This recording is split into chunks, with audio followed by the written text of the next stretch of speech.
விசாக நட்சத்திரத்தில் பிறந்தவங்களுக்கு குரு பகவானுடைய பெயர்ச்சி எப்படி இருக்குன்னு பார்க்குறோம். நீங்கள் எந்த ராசியில் பிறந்திருந்தாலும் சரி, விசாகம் அப்படின்னாலே நீங்கள் குரு பகவானுடைய ஆதிக்கத்தில் பிறந்தவங்க. அவருடைய பயிற்சி உங்களுக்கு எப்படி இருக்குது அப்படி பார்க்குற போது இந்த குரு பயிற்சி முழுவதுமே வருமானங்கள் உங்களுக்கு நல்லா இருக்கான்னா ரொம்ப நல்லா இருக்குது. ஏன்னா நமக்கு அதுதான் மெயினாக தேவை.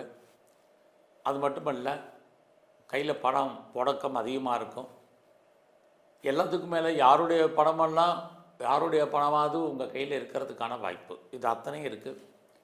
குறிப்பாக யாரை பேச்ச தொழிலாக வச்சிட்ருக்கீங்களோ உங்களுக்கு அதன் மூலமாக வருமானங்கள் இதெல்லாமே உங்களுக்கு இருந்துக்கிட்டே இருக்குது. அது மட்டுமல்ல, இந்த பயிற்சி முழுவதுமே நீங்கள் கடன் வாங்கி அல்லது லோன் வாங்கி இடங்கிடம் வாங்கிறதுக்கான ஒரு வாய்ப்பு நிறைய இருக்குது. வீடு கட்டுறதுக்கோ அல்லது கட்டின வீடு வாங்கிறதுக்கோ அல்லது நிறைய வீட்டு உபயோகப் பொருட்கள் வாங்கிறதுக்கு, குறிப்பாக ஏதாவது வெஹிக்கிள்ஸு வண்டி வாகனங்கள் வாங்குவதற்கு, இதுக்கெல்லாம் வாய்ப்பு சந்தர்ப்பங்கள் நிறையவே உங்களுக்கு உண்டு. அது இல்லாமல் இந்த பயிற்சி முழுவதுமே உங்களுடைய கல்வி எஜுகேஷன் நல்லா இருக்குது.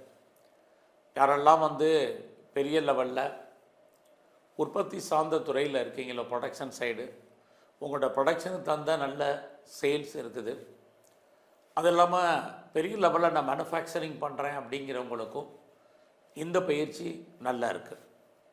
நீங்கள் விவசாயத்தில் இருந்தீங்கன்னா நல்ல லாபம் மகசூல் இருக்குது.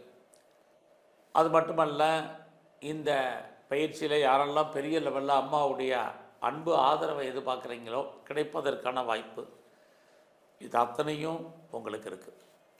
ஸோ அது மட்டுமல்ல, பெரிய லெவலில் பெரிய மனிதர்களுடைய தொடர்பை எதிர்பார்த்து காத்துட்ருக்கிறவங்களுக்கு அமையும். அதுலேயும் விசாக நட்சத்திரத்தில் பிறந்த உங்களுக்கு இந்த குரு பகவானுடைய பயிற்சி உங்களுடைய கௌரவம், அந்தஸ்து, புகழ், செல்வம், செல்வாக்கு ஏதோ ஒரு விதத்தில் கூடுவதற்கான வாய்ப்பு அத்தனையும் இருக்குது. யாரெல்லாம் பெரிய லெவலில் இண்டஸ்ட்ரியல் ஆரம்பிக்கணும்னு நினைக்கிறீங்க, அல்லது ஸ்டார்ட் அப் கம்பெனி ஆரம்பிக்கணும்னு நினைக்கிறீங்க, அல்லது நல்ல ஒரு பெரிய தொழில் முனைவரை என்டர்பிரனராக வரணும்னு ஆசைப்படுறவங்களுக்கு அதற்கான வாய்ப்பு சந்தர்ப்பங்கள் நிறையவே இந்த பயிற்சி முழுவதுமே உங்களுக்கு இருக்குது. இந்த பயிற்சியில் யாரெல்லாம் கவர்மெண்ட்டால் நல்லது நடக்கும்னு நினைக்கிறவங்களுக்கு நடக்கும். அது இல்லாமல் இந்த பயிற்சியில் உங்களுடைய ஜாப் எப்படி இருக்குது, ப்ரொஃபஷன், உங்களோட கரியர் எப்படி இருக்குங்கிறத மெயினாக பார்க்குறோம். இடையில் ஒரு 3 மாதம் உங்களுக்கு நார்மலாக இருக்கும். பட் இருந்தால் கூட இந்த பயிற்சியில் சுமார் ஒரு 9-10 மாதங்கள் உங்களுடைய ஜாபை பொறுத்த வரைக்கும் பெரிய ப்ராப்ளம் ஒன்றும் இல்லை.